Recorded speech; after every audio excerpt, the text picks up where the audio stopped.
इस किताब का रेट है 520 रुपये। कितना है? 520 रुपये किताब है, न्यू किताब है। देखिए अगर इस किताब का दाम 520 रुपया है, अगर इसमें 30% का छूट देगा तो किताब का मूल्य कितना होगा? हाँ 30% अगर छूट देंगे तो इसमें किताब का मूल्य। सवाल सुना आप लोगों ने? सवाल क्या कह रहा है, सवाल समझिएगा। कहता है एक किताब का मूल्य 520 रुपया है 30% छूट के बाद उस किताब का मूल्य क्या होगा? यही सवाल है, यही सवाल पूछा जा रहा है। आइए बनाने का प्रयास करते हैं। हम दो विधि से बताएंगे इसको, और दोनों विधि में आप बताइएगा कौन सा विधि आपको बढ़िया लगा। डायरेक्ट विधि बताएंगे और इनडायरेक्ट विधि, दोनों विधि से बताएंगे। वीडियो में बने रहिएगा। देखिए कौन सा तरीका आपको बढ़िया लगा। देखिए दो विधि ले रहे हैं। देखिए क्या कहता है, कितना है किताब का मूल्य, कितना है? 520 रुपया है। इस पे कितना प्रतिशत का छूट दे रखा है? 30%। इसका मतलब हुआ 30% छूट है। क्या है? छूट है। तो हमको ये 30 रुपया 30% तो नहीं देना पड़ेगा, ये पैसा तो हमको नहीं देना पड़ेगा। देना कितना पड़ेगा? 70%। पता है आपको प्रतिशत अपने आप में 100 होता है, तो आपको 30% का तो छूट दे रखा है, तो आपको पैसा कितना देना है? 70%। यानी 520 का हम लोग 70% निकाल देंगे, तो यही मेरा फाइनल रुपया कितना देना पड़ेगा 30% छूट के बाद, वही निकल जाएगा। आइए समझने का प्रयास करते हैं।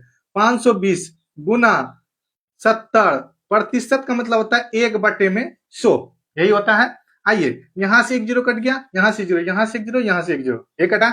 आइए आपको कितना लगा? 52 गुने अब 7 करना है। 7 दूना 14, 7 पचे 35, 1 36, यानी कि आपको रुपया कितना देना है?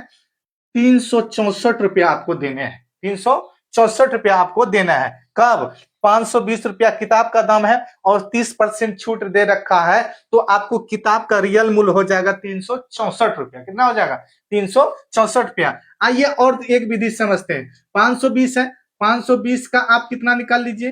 का 30% निकालेंगे। ठीक है, 30% निकालेंगे। 520 का 30% कितना हो जाएगा? बट्टे में 100 हो जाएगा। यहाँ जीरो, यहाँ जीरो, यहाँ जीरो, यहाँ जीरो कटे, यानी 52 गुना 3 कीजिएगा। 3 दुना 6, 3 दुना 6, 5 तिया 15, यानी 156 रुपया हो गया आपका। ये छूट दिया, 30% छूट दिया, तो उसी को रुपया मैंने छूट लिया 156। अब 156 रुपया हमको नहीं देना है, 520 रुपया दाम है, यानी 520 में 156 रुपया घटाइए। कितना घटेगा? 6 4 10, यानी 10 में 6 गया 4, यहाँ बचा कितना? 11, 11 में 5 गया 6, यहाँ बचा 4, 4 में गया 3। देखिए 364 रुपया यहाँ भी आया। तो ये तरीका से बना सकते हैं। 520 का 30% निकालिएगा, फिर उसको घटा दीजिएगा, आंसर आ जाएगा। लेकिन हमने क्या किया? 520 का 70% निकाल लिया। अरे 30% तो हमको नहीं देना है ना भाई, 30% तो हमको छोड़ दिया है। इसका मतलब हमको रुपया कितना देना है? 70% देना। तो 70% डायरेक्ट हम क्यों ना निकाल लेंगे भाई? जो हम 30% निकालेंगे उसके बाद उसको घटा नहीं जाएंगे, है कि नहीं? तो आप लोग कमेंट में बताइएगा कौन सा तरीका बढ़िया लगा। ये तरीका बढ़िया लगा, ये तरीका बढ़िया लगा, कौन सा तरीका आपको बढ़िया लगा? अगर जो तरीका आपको बढ़िया लगा कमेंट सेक्शन में जरूर रखिएगा। वीडियो अगर अच्छा लगा तो क्या करना है? वीडियो को लाइक कर दीजिए, शेयर कीजिए और कमेंट में अपना राय जरूर दीजिएगा। Thank you.